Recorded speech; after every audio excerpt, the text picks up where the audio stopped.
Thanks. First of all, I would like to thank Tiff and Reula for the opportunity to share our Italian experience about this issue. Next, please. Okay, next, please.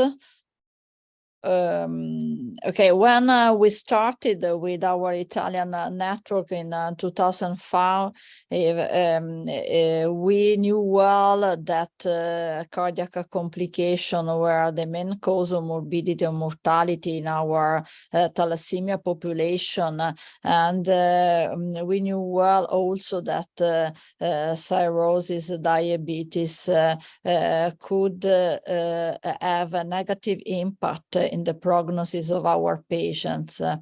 Next, please.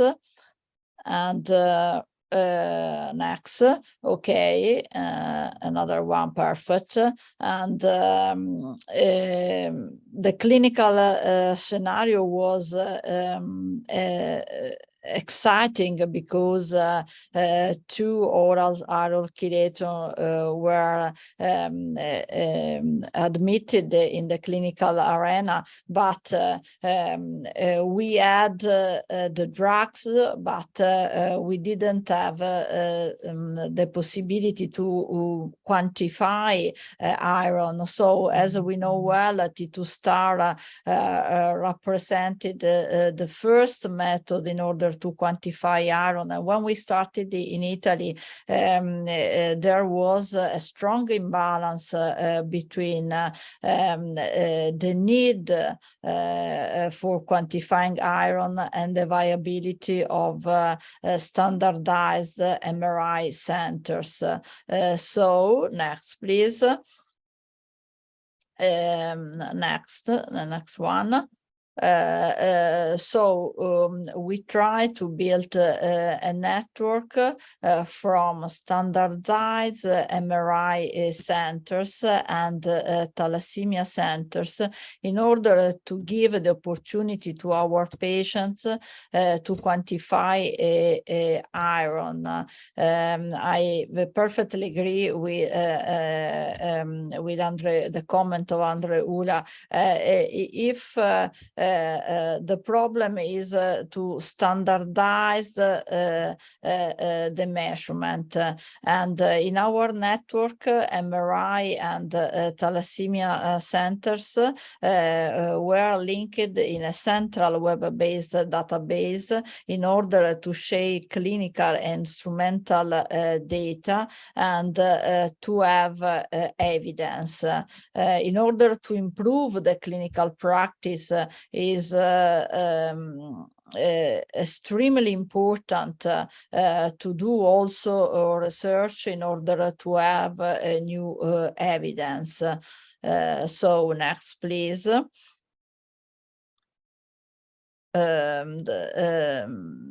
I would like to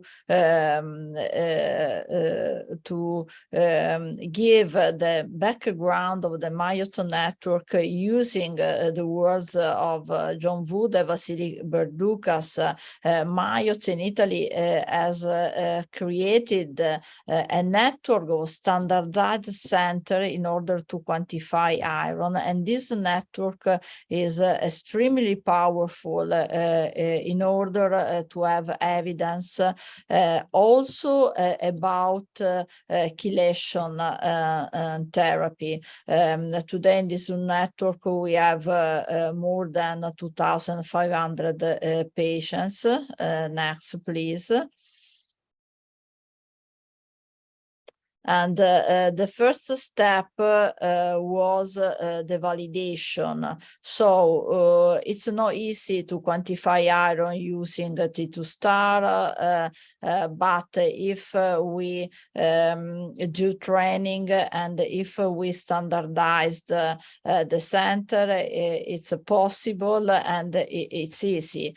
So the first step is to verify the homogeneity of normal cutoff value, because our patient can move from a center to another one. And trust me, this is the most complicated phase, because we have we need a close collaboration with the vendors in order to set up the sequence in the same way, using the same parameters, using the same first TE value, in order to avoid significant differences among different centers, because Tim St. Pierre showed us if we use different sequence, if we use different parameters, if we use different software, we can have different results. So it's extremely important to standardize the procedure in order to follow up our patients a long time, and to compare our results a long time. After this phase on healthy subjects, it is important to check the transferability of our technique, and we have done this thanks to the collaboration of our patients. So the patients, 5 patients for each center, repeated the measurement in the peripheral centers and reference centers. And after these 2 steps, the lab has the green line in order to start. The next one, please. As we know well, we prefer to use a segmental approach in order to quantify iron, because we think that we have to be very sensitive in our patients, because today we want patients totally iron free. And so next, please. We tested our technique against tissue biopsy, and so this segmental approach is validated also using a biopsy. And I would like to stress that 20 milliseconds is a very conservative cutoff. If we want totally iron-free patients in the heart, we have probably to move to 40 milliseconds. Next, please. And after the heart, after the liver, we have moved to the pancreas. So for the pancreas, we repeated the same procedures. First of all, healthy subjects in order to verify the cutoff values, and then test the transferability by the collaboration of the patients. Next, please. And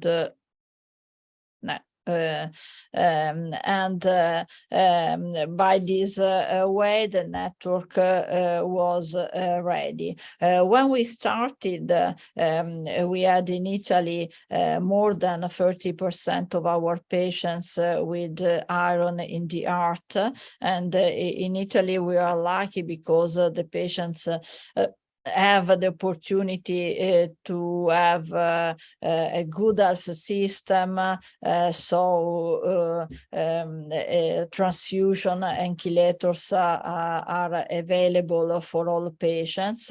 Next, please. And we proved that this segmental approach has a clinical significance.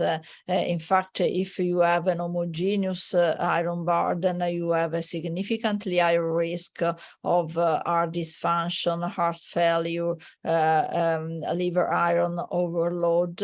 And if you have an heterogeneous iron burden, you have a significantly higher risk in comparison to patients with no iron. Next, please. And in our network, we implemented a multi-parametric approach. So iron by T2 star, because has been clearly demonstrated that iron is a stronger prognosticator, but we perform cardiac function in all patients because we know well that MRI is the gold standard. We know well that cardiac function is a stronger predictor in our population, but I would like to stress that we have a consistent percentage of patients in our experience with no iron in the heart and heart dysfunction. So it's important to measure both iron and cardiac function in the same scan. Next, please. And the next one. And we complete, no, the previous one, please. And we completed the exam in all patients with late GAD because in a consistent percentage of patients we have replacement fibrosis, and in our population fibrosis is a stronger predictor than iron because we can remove iron and the hematologies are doing a very good work using chelators, but we cannot remove replacement fibrosis, and probably we need to stress the cardiologists in order to start cardiac therapy if you have fibrosis. Moreover, today Dr. Evangelos has shown you this. We can measure also diffuse fibrosis, and so we need the contrast medium to do this. And the next one, please. About the pancreas, we have good news in our experience because we started to measure pancreas in 2012, and as you can see here, today the majority of our patients have no iron in the heart. 50% of our patients show the iron in the liver, but we have an impressive number of patients with iron in the pancreas, about 90%. And next, please. And iron in the pancreas is strongly correlated with glucose metabolism disorders. If you don't have iron in the pancreas, you have a negative predictive value of 100%. And we found also a cutoff of 13 milliseconds for predicting glucose metabolism disorders in our study population. So probably in the next years we have to work about iron in the pancreas and diabetes. Next one, please. we learn that we have to send our patients to MRI as soon as possible. This is our data about children younger than 10 years. And as you can see here, in this very, very young population, we have 11% of the patients with global heart T2 star less 20 milliseconds. We have an impressive number of patients with an heterogeneous myocardial iron burden with a global heart T2 star more than 20 milliseconds. It's very, very important to send these younger children as soon as possible to MRI for quantifying iron. The next one, please. Next one. And thanks to MRI, we can improve the compliance. These are our data. So in the follow-up study, the compliance is significantly better because the patient can touch the iron in their organs.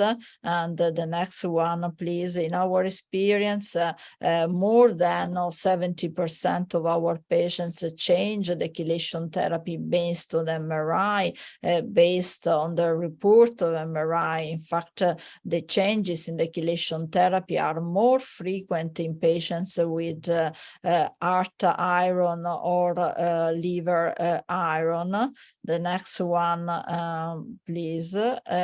And next. And all the evidence about the chelation therapy are passing through MRI, and our network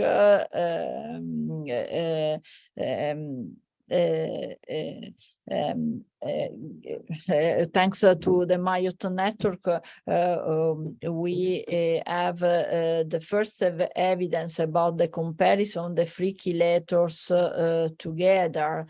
And the next one, please. Next, okay. So after 10 years of work where we tailor the chelation therapy based on MRI. These are the results.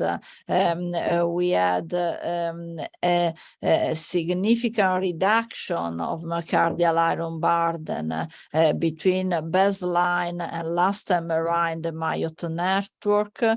We had a significant reduction about the percentage of heart failure during the Myoto project, and a significant reduction of the mortality in our patient, thanks to this close collaboration between thalassemia centers and radiological centers.